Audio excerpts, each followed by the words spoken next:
I don't know about you, but I love starting off my day with eggs, sausage, and toast. I just tried Jones Dairy Farm's all-natural breakfast sausage, and it is delicious. They make premium crafted, all-natural meat, and 100% of products are made in the USA.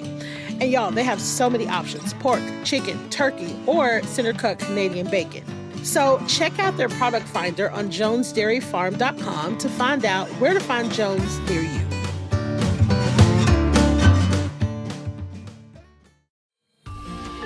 Just off the Texas coast sits a unique beach town marked with salty vibes and sun-soaked memories.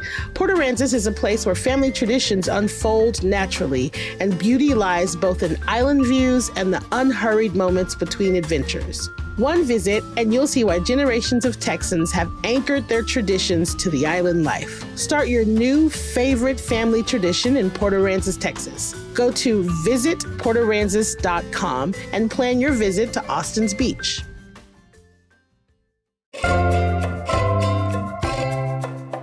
Today on CityCast Austin, Governor Greg Abbott has called a special session. So we have some questions. What happened in the regular session to require a special one?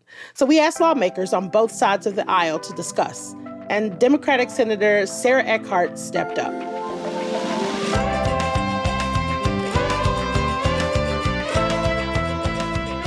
It's Monday, June 30th. I'm Nikki Devon, and this is what Austin's talking about.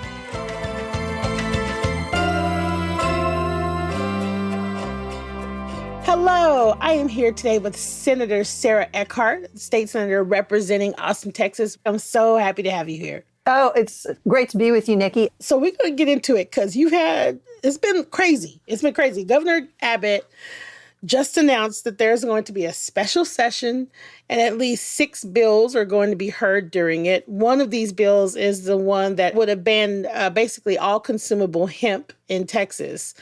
Why didn't that ban make it past the governor's desk, do you think? Well, I'll tell you, it's unpopular. Most Texans do not want an outright ban. Most Texans find that the probably inadvertent legalizing of CBD products in Texas, hemp-derived products, has actually gone really well. And also those CBD-derived hemp products have a lot of really laudable applications. Now, people also concede that the marketing has become problematic because, like some of our alcoholic beverages, for instance, some of our CBD beverages and other products look too enticing to minors. And so we do need to have tighter regulations. I think everyone concedes we need tighter regulations, but frankly, Texans don't want an all-out ban. I will say that I got very excited when I saw that he vetoed it because I am a fan of the THC like waters and stuff like that. But to your point, when you're just looking at what's available in stores, it looks just like everything else. And I can see why it would be confusing. So regulations sound like the way to go. So what do you think will be different in the special session when it comes to that bill specifically? Well, on that bill specifically, I mean, frankly, kudos to the governor. If I were sitting in his shoes, I would have done exactly the same thing. I would have vetoed it and said, come on, y'all, we're going back into special session. We already had good ideas for regulating it, just like we do vapes or alcoholic beverages. So I think that this is an appropriate use of a special session. So what are you specifically hoping to accomplish in that legislation for Austinites? We want to set a level playing field for this burgeoning market. Like any other burgeoning market, you want to make sure there's a level playing field, that we get appropriate labeling, that people know how much THC they're getting in the product, and be able to clearly identify it so that kids don't get a hold of it. Just like, we don't want bubblegum vapes, and we don't want beer cans that look like soda pop. Right. What other things should we know about the upcoming special session other than the THC and hemp stuff? Well, there's, the other things that have been named on the list include property tax relief, issues around water permits, expanded career training. There was also an interesting addition of another Dan Patrick priority that has to do with concrete batch plants and chip manufacturers, that's an intriguing item. Keep your eyes peeled for that, because I'm not really sure why it's there. Okay. And then also we're curious as to whether Donald Trump will get his way and mid-decade redistricting might find its way onto the special session agenda. Whoa. Wow. Okay. I'm always really curious about these sessions because I'm like, it kind of seems very secretive and vague. So we have, and I'm putting this in quotations, a part-time legislature intentionally, and it only meets every other year. And members, most of y'all, all of you guys have other jobs that you Yes. have to do and be a part of. So like, I'm so curious, how do announcements like this new special session affect your life, just like as a senator and lawyer and person that has other stuff to do? Sure. Legislators are paid $600 a month. It's been that way since the 70s. And we get about $210 a day in per diem when we're in session. So that works out to approximately $21,000 a year for being a Texas legislator. It's hard to make it on $21,000 a year.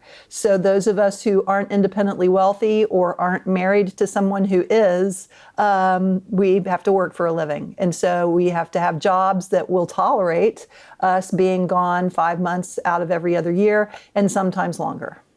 Wow. I think a lot of people think that this is like a full-time gig and you are all being paid just thousands and thousands and thousands of dollars. And so when I heard the $600 a day, I was like, what are we supposed to do with that? Like what? $600 a month. A It's month. $600 a month. Like what they supposed to do with $600 a month for all of that stress? That's not a lot of money. So, okay.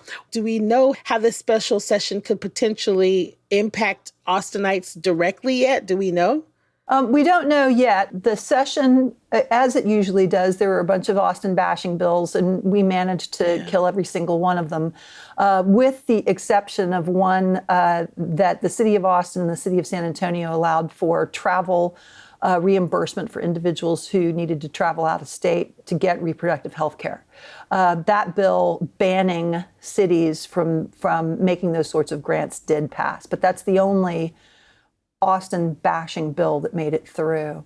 So as far as how this special session will affect Austinites specifically, I don't think there's anything, knock on wood, I don't think there's anything in the current agenda that specifically targets Austin. Yeah. But of course, the legislature, in whatever it does, affects everyone in Texas. Yeah.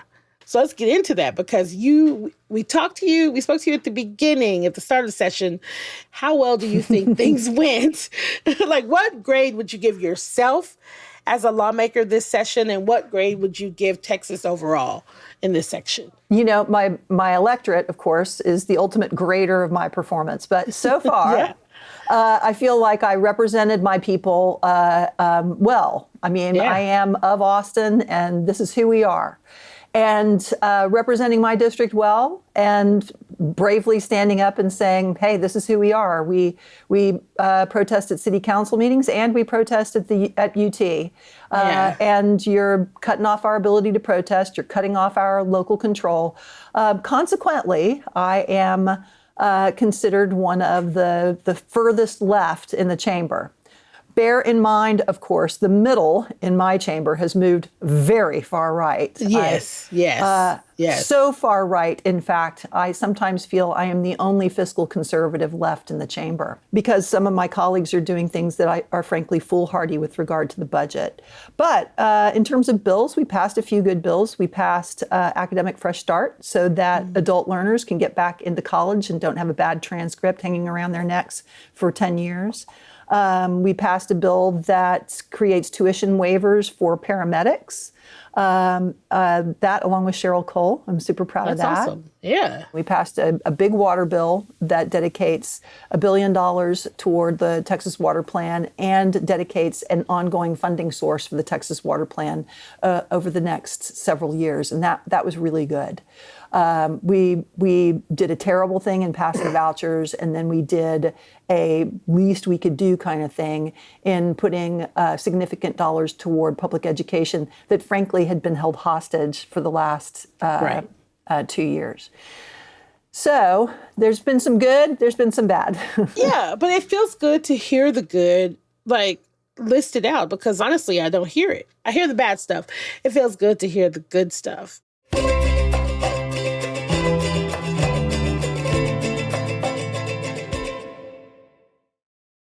You said that the Dem strategy in the Senate was to make a record of how bad it was. Like basically talk about it on the floor before it passed, and then hope that the House would pass a better version. And like, kind of like if you could just hear how terrible how terrible this is in real time, maybe it'll help you be like, okay, let's dial it back.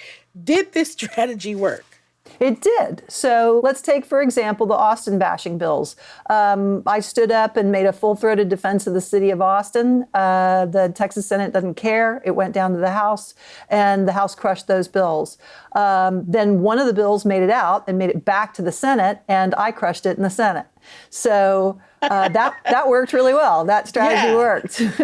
On a good bill, the water bill, for instance, it came out of the Senate, already a good bill, but we had a lot of questions with regard to how it would work with the overall Texas Water Development Board's water plan and what the ongoing revenue source would be. And then when it went over to the House, having heard that debate, picked up the torch there, or the baton, or the bucket, and continued carrying water, and made it an even better, stronger bill. Also on the terrible vouchers bill. It's a terrible bill. The House made it a little less terrible. We debated it hard in the Senate before it went to the House, leaving, markers down on all the bad stuff.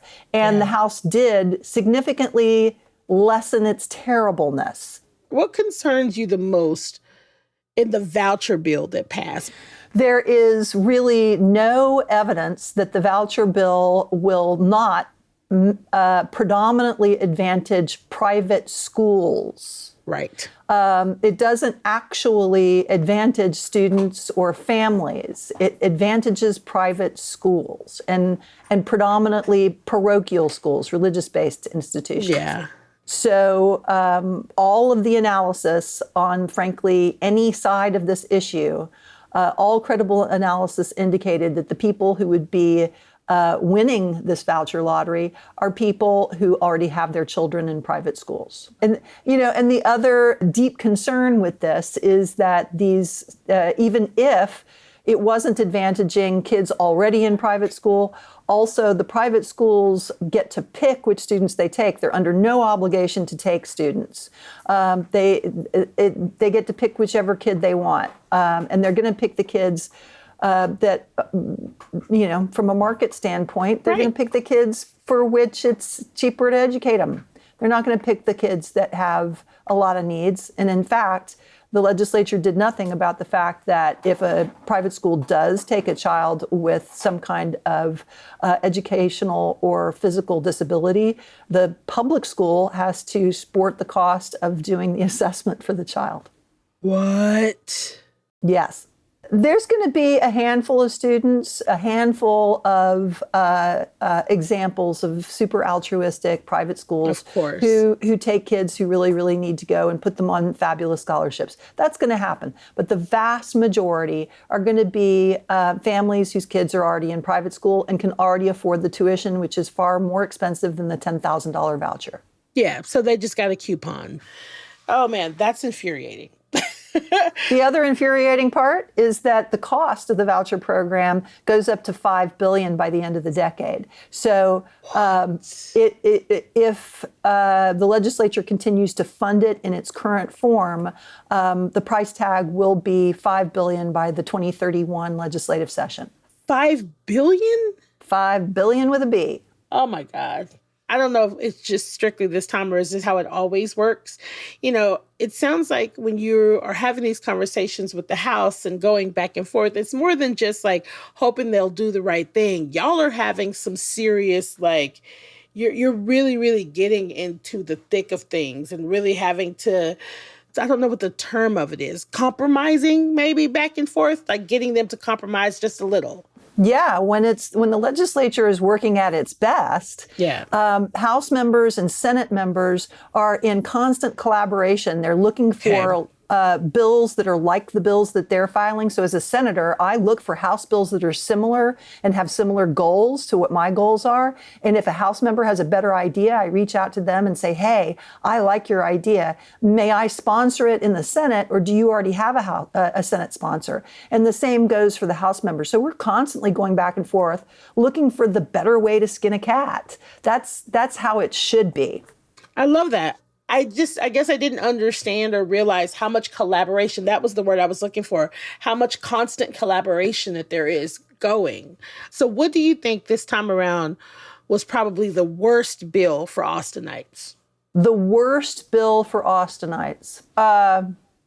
Gosh, that's tough because there were some really bad bills. There was some really bad bills. I think the worst, the one that's going to have the biggest impact, is the failure to fully fund the increased cost for public education. Yeah. AISD is the largest donor district in the entire state, even though it has a significant student population that's on the free and reduced lunch program. So AISD is paying more subsidy to the state for other districts than any other school district. And while the it ended up being 8.3 billion that was put toward public education, that's a big number, but it doesn't keep track with inflation since the last time we raised the basic allotment. So that is going to have a big impact on local property taxpayers. Wow. And what would you say was the biggest win for Austinites on the flip side of that? On the flip side of that, I would say the water bill is the biggest win. Yeah. We are a water-strapped community. We are on the dry side of the Balcones Fault. And while we sit atop the Edwards Aquifer, or I should say the larger Trinity, we are playing out both our surface water and our groundwater is all subscribed. And we are growing hand over fist. So coming up with future solutions for how we continue to serve a growing population, I think that the water bill was a big win. Nice. And so with this special session, ideally, I guess, is there a timeline? The special session can only be 30 days unless you call a subsequent special session. So this special session will run from roughly July 21st to August 19th. It's possible that the governor could call a subsequent special session like he did before, where we had 3 in a row. Maybe it was 2 and then an impeachment trial. I can't remember. So is there anything else you want to add that we haven't asked you about? So we are entering into a summer of protest.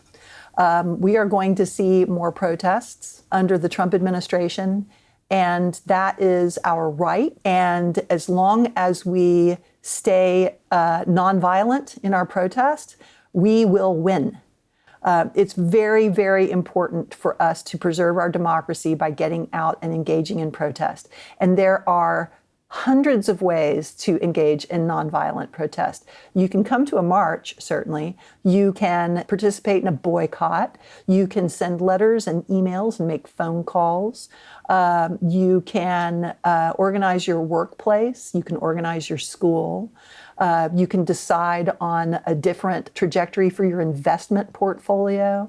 There are all kinds of ways to protest. And as long as it's nonviolent, it really attracts more people to the cause. And I strongly suggest go out there and pick your cause and engage. Senator Eckhart, thank you so much for being here with me and having this quick chat with me. I really, really appreciate it. This was awesome.